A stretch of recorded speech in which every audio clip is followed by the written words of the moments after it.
दोस्तों स्वागत है आपका एक बार फिर से हमारे यूट्यूब चैनल एजुकेशन मीट में। दोस्तों आज हम बात करने वाले हैं cash flow from financing activity के बारे में। तो आइए दोस्तों ज़्यादा टाइम ना वेस्ट करते हुए शुरू करते हैं आज की हमारी वीडियो। तो दोस्तों फाइनेंसिंग एक्टिविटी में कौन कौन सी एक्टिविटी आती है दोस्तों? वे सभी एक्टिविटी आती है जहाँ से कंपनी काम करने के लिए अपना पैसा इकट्ठा करती है। मतलब दोस्तों यदि कंपनी को काम करना है तो प्लांट खरीदना पड़ेगा, संपत्तियों में इन्वेस्ट करना पड़ेगा, लेकिन दोस्तों वो पैसा आएगा कहाँ से? वो भी तो प्रॉब्लम होगी ना कि पैसा आएगा कहाँ से कंपनी के पास। तो वही सारी एक्टिविटियाँ कहाँ से इसके पास पैसा आता है, वो सारी एक्टिविटियाँ दोस्तों इसी में फाइनेंसिंग एक्टिविटी में आती है। जैसे कि आप बोल सकते हैं शेयर इशू करने से, शेयर इशू करेगी कंपनी तो पैसा आएगा। इसके अलावा डिबेंचर इशू कर सकती है दोस्तों कंपनी तो पैसा आएगा। बैंक से लोन ले सकती है तो दोस्तों पैसा आएगा। तो दोस्तों ये तो होंगे फाइनेंसिंग एक्टिविटी के कैश इनफ्लो, मतलब जहाँ से कंपनी के पास पैसा आएगा। इसके अलावा दोस्तों कैश आउटफ्लो क्या क्या हो सकते हैं वो देखते हैं। तो दोस्तों जब कंपनी शेयर इशू करेगी तो ठीक है, कंपनी के पास पैसा आएगा, लेकिन दोस्तों जो शेयर होल्डर है उनको भी तो आप कुछ दोगे ना। और दोस्तों शेयर होल्डर को हम क्या देते हैं आपको अच्छी तरह से पता है, डिविडेंड। दोस्तों डिविडेंड देगी कंपनी। इसके अलावा दोस्तों जो डिबेंचर्स हैं उन पर इंटरेस्ट देना पड़ेगा कंपनी को, तो इस तरह से कैश आउटफ्लो हो सकता है।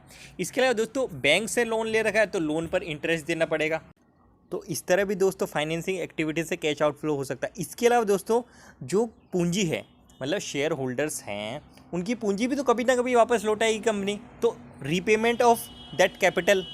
इसके अलावा जो लोन लिया है, रीपेमेंट ऑफ लोन को भी वापस आज नहीं तो कल तो चुकाना ही है। तो इस तरह से दोस्तों कैश पैसा आता है फाइनेंसिंग एक्टिविटी के अंदर और पैसा जाता है। सिंपल सा फंडा है जो आपको याद रखना है कि कंपनी अपना पैसा कहाँ से इकट्ठा करती है, कंपनी के पास जो पैसा है, जो सोर्सेज है, वो कहाँ से कंपनी ने लिया, कहाँ से इकट्ठा किया, कहाँ से कंपनी के पास आया, वो सारी एक्टिविटी आती है फाइनेंसिंग एक्टिविटी के। As simple as that. ठीक है दोस्तों। तो आइए दोस्तों अब इसका एक प्रैक्टिकल क्वेश्चन भी ले लेते हैं जिससे आपको और अच्छा क्लियर हो जाए। तो दोस्तों हमें ABC लिमिटेड की कुछ इन्फॉर्मेशन दी गई है। दोस्तों हमें दिया गया है कि शेयर कैपिटल थी 2016 को 10 लाख रुपए, जबकि दोस्तों 2017 में ये हो गई 15 लाख रुपए। डिबेंचर थे दोस्तों ये पहले 2 लाख रुपए, जबकि दोस्तों 2017 में बिल्कुल नहीं थे। इसके अलावा दोस्तों लॉन्ग टर्म लोन्स हमें दिए गए हैं 2016 को 2 लाख रुपए, जबकि दोस्तों 2017 में ये हो गए थे 2.5 लाख रुपए। इसके अलावा दोस्तों हमें कुछ एडिशनल इन्फॉर्मेशन दी गई है। वो क्या दी गई है दोस्तों? हमें बोला गया है कि दोस्तों वर्ष के दौरान 1.5 लाख रुपए का डिविडेंड चुकाया गया। इसके अलावा दोस्तों हमें और बोला गया है कि वर्ष के दौरान 80,000 रुपये का इनकम टैक्स भी चुकाया गया, जिसमें कि 15,000 रुपये का डिविडेंड टैक्स शामिल था। ठीक है दोस्तों। इसके अलावा एक और एडिशनल इन्फॉर्मेशन हमें दी गई है। हमें बोला गया है दोस्तों कि वर्ष के दौरान 1 लाख रुपये का लोन भी वापस चुकाया गया। आपको फाइनेंसिंग एक्टिविटी से कैश फ्लो की गणना करनी है। तो अब दोस्तों इसका सॉल्यूशन देख लेते हैं। तो दोस्तों जैसा कि हमें कहा गया कि शेयर कैपिटल पहले कितने की थी दोस्तों? 10 लाख की थी, और फिर कितने की होगी? 15 लाख की। यानी दोस्तों 5 लाख रुपए कंपनी के पास आया होगा। जब शेयर कैपिटल बढ़ गई तो कंपनी ने कहीं ना कहीं शेयर इशू किए होंगे तो पैसा आया होगा। तो दोस्तों यहाँ पर हम लिखेंगे इशू ऑफ शेयर्स, और दोस्तों उसमें लिखेंगे हम 5 लाख रुपये। इसके अलावा दोस्तों हमें कहा गया कि डिबेंचर जो है पहले 2016 में 2 लाख के थे, जबकि 2017 में ये बिल्कुल नहीं थे। इसका क्या मतलब है दोस्तों? पहले 2 लाख के थे, आज कुछ भी नहीं है। इसका सीधा सा मतलब है दोस्तों हमने उनका पैसा चुका दिया होगा। सीधी सी बात है, यही बात है दोस्तों, हमने उनका पैसा चुका दिया। तो दोस्तों ये होगा रीपेमेंट ऑफ लोन। तो रीपेमेंट ऑफ लोन से क्या होगा दोस्तों? पैसा जाएगा कंपनी के पास है, पैसा आएगा थोड़ी, पैसा जाएगा, हमने पैसा चुकाया है। तो दोस्तों यहाँ लिखेंगे हम 2 लाख रुपये ब्रैकेट में, क्योंकि कैश आउटफ्लो है ये। ठीक है। आगे दोस्तों हमें इन्फॉर्मेशन दी गई है कि लॉन्ग टर्म लोन्स हमें बताए गए थे, पहले थे 2 लाख के और फिर थे दोस्तों 2.5 लाख के। इसके अलावा इसके बारे में कुछ इन्फॉर्मेशन भी हमें दी गई थी दोस्तों, आपने यदि ध्यान दिया हो। हमें दोस्तों बोला गया था कि वर्ष के दौरान 1 लाख रुपये का लोन चुकाया गया। तो एक बात बताओ दोस्तों, पहले आपका लोन था 2 लाख रुपये, आज दोस्तों आपका 2.5 लाख रुपये। इस हिसाब से दोस्तों आपका 50,000 रुपये लोन बढ़ गया। लेकिन यहाँ पर हमें एक एडिशनल इन्फॉर्मेशन दी गई है। वो दोस्तों क्या है कि 1 लाख रुपए का लोन चुकाया गया, मतलब पहले आपका 2 लाख रुपए का लोन था तो आपने 1 लाख रुपए चुका दिया। तो वो कितने का बचा दोस्तों? कितने का बचा? अगर 1 लाख आप चुका दोगे 2 लाख में से 1 लाख का बचेगा। आज दोस्तों वो कितना है? आज वो है 2.5 लाख का। यानी दोस्तों ये 1.5 लाख का जो अंतर है ना, 1.5 लाख क्या है, हमने और लोन ले लिया है 1.5 लाख रुपए का। एक लोन तो दोस्तों चुका दिया 1 लाख रुपए का, लेकिन एक नया लोन भी हमने ले लिया कितने का, 1.5 लाख रुपए का। ये दोस्तों आप अकाउंट बनाकर भी कैलकुलेट कर सकते हैं या फिर वर्बली भी कैलकुलेट कर सकते हैं, जैसे अभी मैंने आपको करके बताया है। तो यहाँ पर दोस्तों हम 2 चीज़ें लिखेंगे। एक तो दोस्तों लिखेंगे repayment of long term loan, repayment of long term loan. ये दोस्तों कितना लिखेंगे हम, 1 लाख रुपए ब्रैकेट में, क्योंकि ये रीपेमेंट था। इसके अलावा दोस्तों 1.5 लाख रुपए का हमने लोन लिया, तो वो दोस्तों हम लिखेंगे proceeds from long term loans या बोरोविंग्स, प्रोसीड्स। ठीक है दोस्तों, तो ये दोस्तों हम लिखेंगे 1,50,000 रुपये, ये हमारे पास पैसा आया है।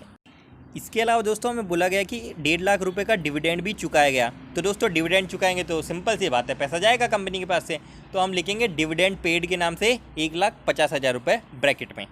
इसके अलावा एक और इन्फॉर्मेशन हमारे पास बच गई, वो दोस्तों ये थी कि वर्ष के दौरान कुल 80,000 रुपये का इनकम टैक्स भी चुकाया गया, जिसमें कि 15,000 रुपये डिविडेंड टैक्स शामिल था। दोस्तों इनकम टैक्स हम कहाँ लिखते हैं, आपको यदि याद हो तो हम दोस्तों लिखते हैं ऑपरेटिंग एक्टिविटी के सबसे लास्ट में। हमने क्वेश्चन सॉल्व किए हैं दोस्तों, वहाँ पर हम सबसे लास्ट में लिखते हैं कि इनकम टैक्स पेड।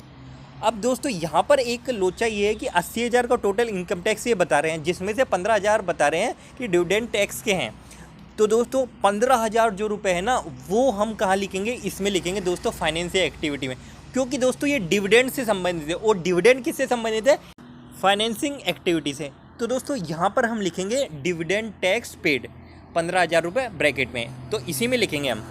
और दोस्तों 80,000 में से 15,000 हमने यहाँ लिख लिया, बाकी का 65,000 का ट्रीटमेंट कहाँ किया जाएगा दोस्तों, ऑपरेटिंग एक्टिविटी में। ठीक है दोस्तों, तो ये दोस्तों हमारी सारी इन्फॉर्मेशन पूरी हुई। अब आइए दोस्तों देख लेते हैं। तो दोस्तों कैश इनफ्लो हमारे पास कहाँ कहाँ से था, 5 लाख रुपए दोस्तों शेयर कैपिटल से आए थे, तो 5 लाख तो ये हो गए। इसके अलावा दोस्तों हमारे पास हमने लोन लिया था एक 1.5 लाख रुपए का, तो 1.5 लाख यहाँ से आए थे, तो ये हो गए दोस्तों 6,50,000 रुपये का हमारे पास कैश इनफ्लो था। आउटफ्लो देखें तो दोस्तों हमने डिबेंचर के 2 लाख रुपए चुकाए, डिविडेंड हमने पे किया कितना रुपए का, 1.5 लाख का, तो 2 और 1 3, 3.5 लाख। इसके अलावा दोस्तों हमने एक लोन भी चुकाया कितने का, 1 लाख का, तो 4.5 लाख। इसके अलावा 15,000 रुपये हमने डिविडेंड टैक्स के चुकाए, तो ये हो गए दोस्तों 4,65,000 रुपये। तो दोस्तों 4,65,000 रुपये का हमारे पास आउटफ्लो है। तो 6,50,000 में से 4,65,000 यदि हम लेस करेंगे तो ये दोस्तों हमारा आएगा 1,85,000 रुपये cash flow from financing activities. Simple सा है दोस्तों, ज़्यादा हार्ड है नहीं। तो उम्मीद करता हूँ दोस्तों आपको ये सवाल समझ में आया होगा।